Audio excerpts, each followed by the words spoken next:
Nice to have you here. Um, Welcome to Brand Innovators. Thank you. It's great to be here. So, today's topic is widely debated, and there's obviously lots of very exciting kind of like thoughts around the AI and where this can take us, but also scary at the same time. So, I wanted to open up first, just hearing your perspective on: is it exciting? Is it scary? Are you a big optimist on what the AI is going to bring to us? What's your view? What a great first question, right? So I firmly believe that it is a super important time for us. And for those of us who are marketers, what a great opportunity. I will tell you, it's a once in a 30-year career opportunity to be able to get out there and create the demand and the market for AI and how we will think about using AI as we work, as we play, all of the things that are ahead of us and that are coming. So I think you could say I am most certainly an optimist. I'm also a realist, and so I think it has to be done in the right way. So for me, it's the how we really bring this to the market responsibly and in a way that makes sense for everyone. I like to liken it to this. You cannot put the toothpaste back in the tube. AI is here and it's with us and it's part of what we're doing. And I will tell you, if you rewind, imagine if I told you 40 years ago, the internet. Like people were like, I don't know if I need it. I'm not sure about this thing called email. I don't know. Do you think? Really? Should we? Will we? And at the end of the day, it's like oxygen. We can't live without the internet. We can't live without the ways in which we communicate. So my sense is that is where we will be with AI, but in the right way. And I would just stress the guardrails that are going to be really important for us to be thoughtful about. Great. So then, my next question is AI for good. How do you define the good? Yeah, I mean, I think so Lenovo, and I can speak sort of to the way that we think about our brand. So our vision is smarter technology for all, and that's very intentional, right? So the smarter technology piece today refers to AI and how we think about bringing innovation and great technology forward, but the for all is truly the democratization of that technology and the democratization of AI for all. So from my perspective, it's very, very natural to go from there to technology for good, which is extremely important to our brand. And there are many ways in which that manifests itself, but it's super important, I think, to have a view as a brand on how what it is that you do does good. So a chief marketing officer is also a chief growth officer.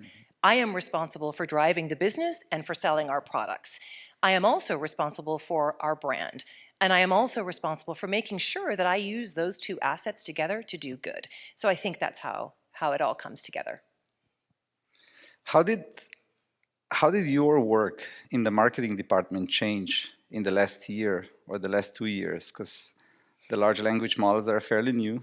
Obviously, first was something that was exciting, but now we're just getting more and more use cases. So how are you starting to implement this in your organization, and how did the work change? Let's talk about that for a minute in the context of your question around the organization. So first and foremost, we as marketers cannot use AI for good and cannot talk about it or share it or go out there unless we know what it is. So the very first thing that we did, and full credit, by the way, to my team, this was not just my idea, right? They came to me with the idea, was we established a governance council inside of the marketing organization that then began to have legs in legal, in security, in all of the different organizations inside of Lenovo.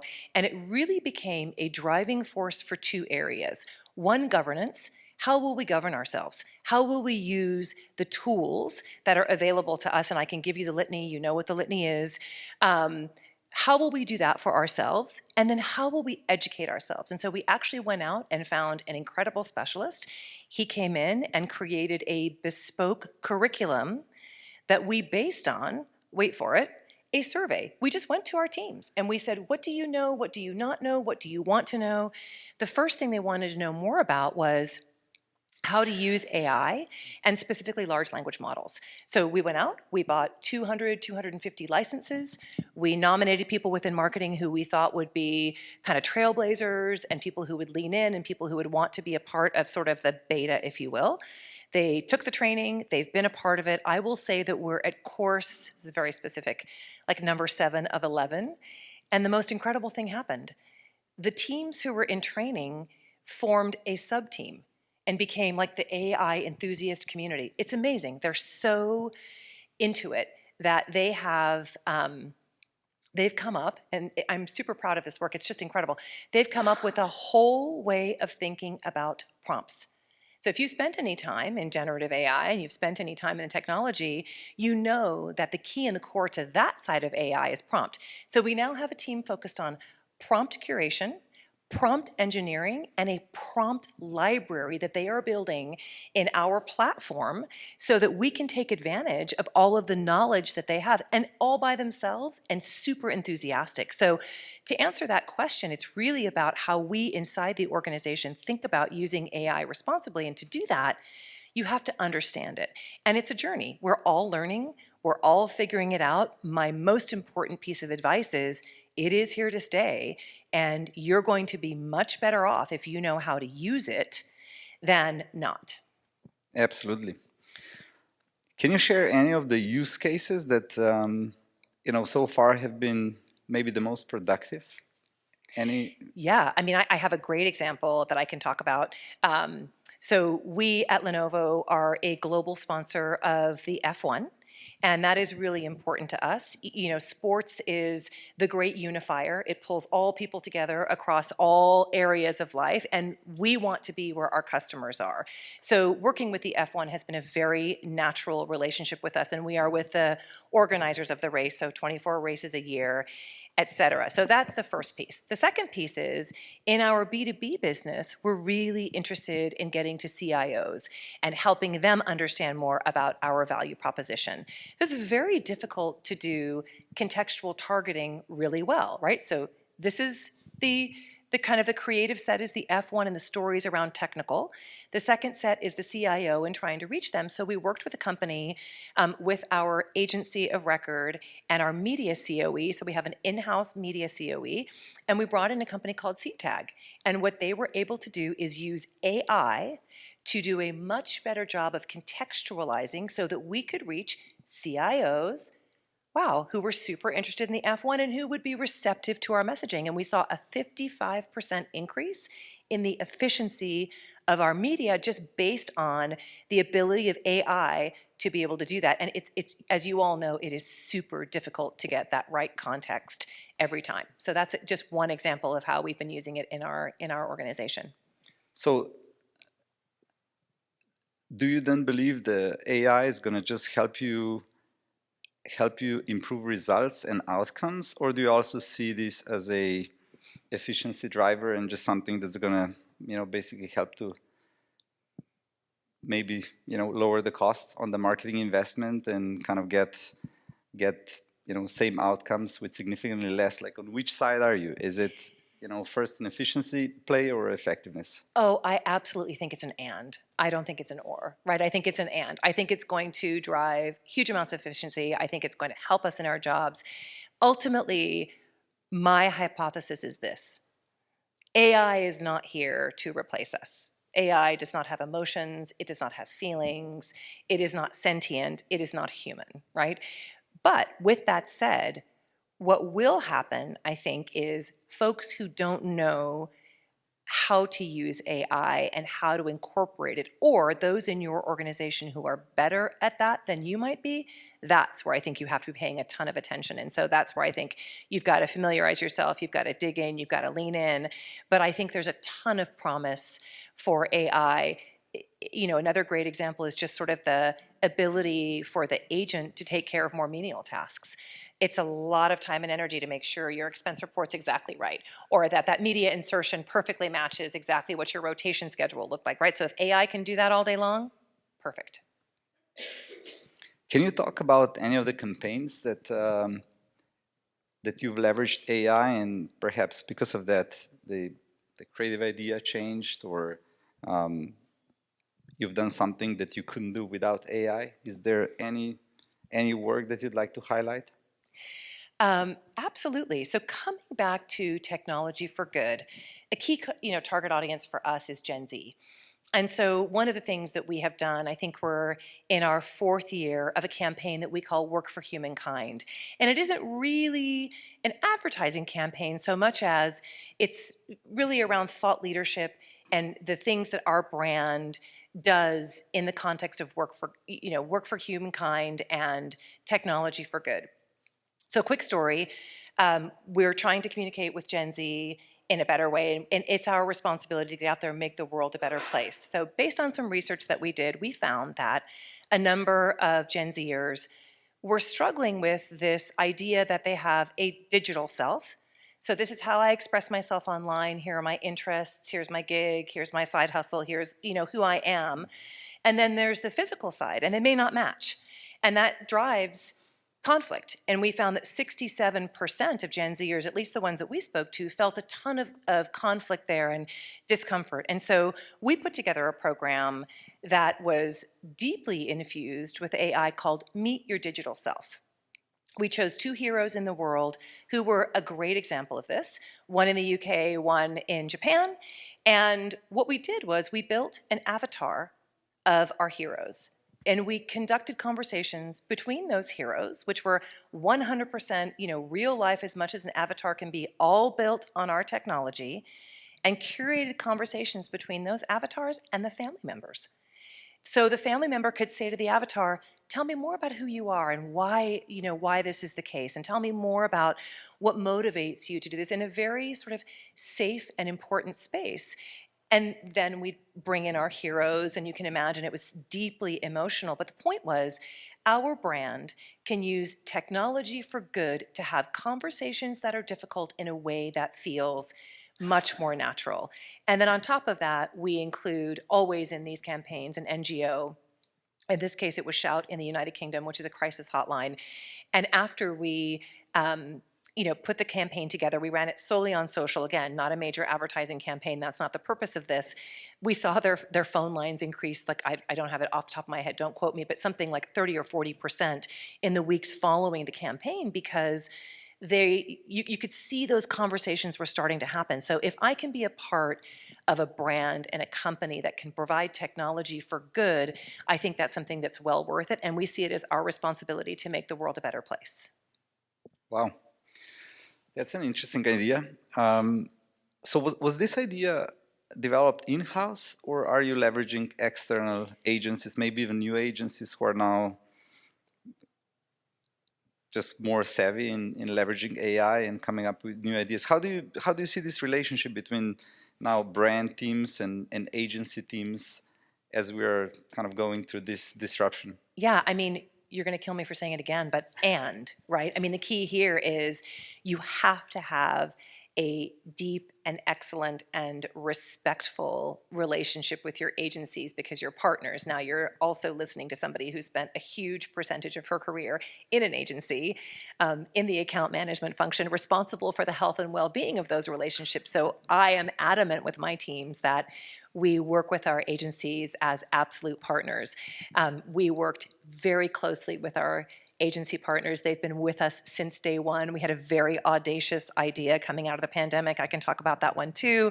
And they've been incredible partners to us. So I think it's the fusion. We also have an amazing in-house team. Can I tell you, I will tell you this is just absolutely the truth from my perspective, and I can remember this from my agency days. Here it is. When it's a really great idea, and just tell me by a show of hands if you agree with me, okay? I'm gonna ask you in 1 second, so get ready. It's a great creative idea when you're uncomfortable to your toenails, right? Like when you're just like, okay, show of hands. Do you guys, have you been there? Have you been like, oh, right? It means it's a great idea. Right? So our in-house team, like, we've got a great idea. Sit down, Ketchen. And I'm like, oh, here it comes. And sure enough, and then the agency comes in and they're like, now, here's how we'll do it creatively, even more uncomfortable. Build an avatar? Really? have a conversation like that. It's it's really important work, but you're onto a great idea when it makes you stop and take a breath. And so I think that collaboration comes from a foundation of the mutual desire to do the right thing for the brand and deep trust, deep trust. And so I think that's the the real kind of manifestation of what a great relationship should look like. And it's not without its flaws, of course, but it's been great. Great. So what about the future? How are you thinking, let's say 3, 4, 5 years out? We all know how fast development of LLMs is actually progressing. It's probably like 10 times the speed of what we've seen in the mobile wave. And most of the stuff now that we see is kind of the work that was done before without AI. Now it's just getting done better. Better, cheaper, more effective. What you mentioned before. Okay, we can perhaps use LLMs to target better and so on. But what about couple of years out? Like, is there anything you're thinking about that is totally not possible today in marketing, that in a couple of years it's going to become the norm, or the cutting edge of marketing? Like, what's your vision for, like, the, let's say, 5 years out? Yeah, I think it's a great question. And I wouldn't cap that to just marketing, given that we're in a room full of people who represent brands in all different walks of life and products in all different walks of life, right? I think everything is going to look very different with the advent of AI. Education is going to look different. How are educators going to educate generation alpha and beta, right? The betas are the first of this year, right? How will they do that when this generation has only ever known technology like a Gen Zer, but technology with AI infused? So that's just one example. What about corporations? How is it that companies will upskill people who are working to be able to understand what functions will you perform versus what the AI will perform? So with all of this change, the opportunity and the reason I am so optimistic about the business that we're in, which is bringing you devices from our Motorola phones to all of our laptops and computers and tablets and all of the different form factors that we have. So say from the pocket to the cloud, we bring to your fingertips that technology that allows you to learn how to adjust and how to use the AI and what the future is going to look like, because we can't predict what that will look like, but I think everything will be very different. And we won't really even realize it. I remember, let's go back to the beginning of the conversation. The internet. Right? I mean, and so many of us were like, and now it's oxygen. So my prediction is it will be that, and we will find different ways of working. We will find different ways of collaborating. A lot of the little stuff that sort of stands in the way of creativity, I think, might be removed. And in the context of education, you think about the process of memorization, which feels very banal today. That won't be important for students in the future. They won't need to memorize. They won't need to know it by rote. They can look it up and get it just like that. So then what does that portend for their abilities in the future? I think it's going to be very different, and I think we need to embrace it and lean into it. And as I mentioned in the council work that we do, with the right guardrails, with the right transparency, with the right level of responsibility. And I think marketers are the visionaries and the ones who set the course for their companies as they think about growth. And so it's all of our collective responsibility to think about that. Yeah. It's the opportunity, right? Absolutely. Can you tell us a little bit about your also thinking on what kind of talent to hire in marketing moving forward? So now, I mean, obviously you're working on new ideas, leveraging AI in many different ways. So how are you thinking about the new skills that you need on your team, and what are you looking for? Yeah, it's a great question.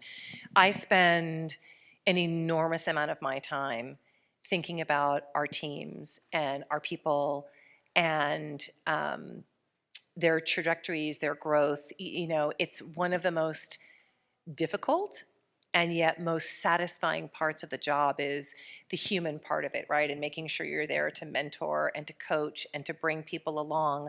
I am looking for people who are curious, who question, who are creative, who are open, who want to advance the agenda for our company and for our brand. And that can come in many different forms and many different styles. And that doesn't matter to me. The content matters to me. And so that's really what I'm looking for in terms of skills. You're thinking about like creating some AI agents that will be part of your team and just kind of like, yeah, like Absolutely. I mean, I think agentics are very much a part of the future, and the individual agents that perform individual functions in a marketing organization will be part of what's referred to as a super agent. And the super agent is then going to, I think, end up being very helpful to us. I was having a conversation with somebody about super agents needing to have a bit of a huddle before they come to the human to give the human the feedback. Right? It's a lot. If you can imagine, the agent is like, one agent says, I'm not sure I like the shoes. The next agent says, no, I'm not sure I like the pants. And the next one says, I don't know about the ponytail. But like all at once is not so great. How about y'all huddle and give me a summary, right? So I think that that's going to be very interesting. But I for sure think that agents will be a big part of our future. And so you think you'll do more with the in-house capabilities in your agents, or you'll continue to rely also on the external, whatever they are called? I'm not going to use the word agency, but obviously there's going to be a lot of innovation, I think, in the ecosystem as well on how to support brands. But what's your view, like, in-house versus kind of like partnering and leveraging the wider, set of services? Oh, he's going to be really mad because, like, for the third time, I'm going to say and. I think it's both. I really do. When I first came to the organization, I did not think that our insights organizations were together. They were kind of talking across each other. There wasn't a real system that starts at, foundational research for the brief all the way through to like creative testing, right? There's a whole continuum there. So I built an insight COE inside the organization. I decided I wanted to bring media in-house. Now, that does not mean we do all of our media planning and buying in-house. We have an incredible set of agency partners who we count on every single day. But fundamentally, bringing media in-house means that my people have to be way better at their jobs, because it's not 1-800 dial an agency. It's you need to know what is programmatic, what is right, what is the thing that you should be asking. You're responsible, you're accountable, right? So I actually think it's both. Agentics may be a part of that foundational layer that helps us with some of those tasks. I think in-house will set strategy and curate, and there is no doubt that we will continue to rely on creative agencies, media agencies, PR and communications agencies that help us think about the right way forward from a creative perspective to, the way that you put your message out into the marketplace to the way you tell those stories. So I think it's a combination of those. And how great brands calibrate the balance between those is sort of the art and the science. Great. I think that was a great closure. So perhaps we have a few more seconds. Any question? Okay, one question in the audience. So I'm coming. They're going to run a mic. I'm going to have more water. Is everybody just parched in Vegas? I mean, people, are you drinking enough hydrated, water? people. Like, Stay guys, hydrated. I mean, you've got to be really healthy. You have to drink gallons of water here. I really appreciated your comments. Super interesting stuff. I'm very curious if you've thought of using AI to simulate consumer response to build the ROI case for good stuff. Yeah, I think it's a great point. The way that we think about that is kind of the use of synthetic data, right, for your modeling. And I would say that we're starting to think about that. We're not using it at scale. I think we're just starting to tip into what that could look like and what that could mean. It's super helpful when you're thinking about modeling for ROI. Here's the piece is that I have found is that it doesn't allow enough for the variability of actual life, right? So just look at what's happened since we got to Las Vegas in the world, and I'm not going to be specific, but you have no more than to just look at your phones, and I know some of you are there. It's unbelievable what's happening, right? And so the models can't account for that. That's the only piece I would share, and it's a yet. I think eventually they may be able to, but I think it's a great call out, and it's certainly an ambition. We are, frankly speaking, not quite there yet. Yeah, thank you for the question. Perfect. Thank you. Okay. So, Emily, thank you so much for sharing with us the views on the AI, Absolutely. and congrats for all the great work, and we look forward to seeing more of that. My pleasure. Thank you for being such a great interviewer and question asker. That's not easy. Thank you. Thank you so much. Thank you. Thank you, Emily and Miha.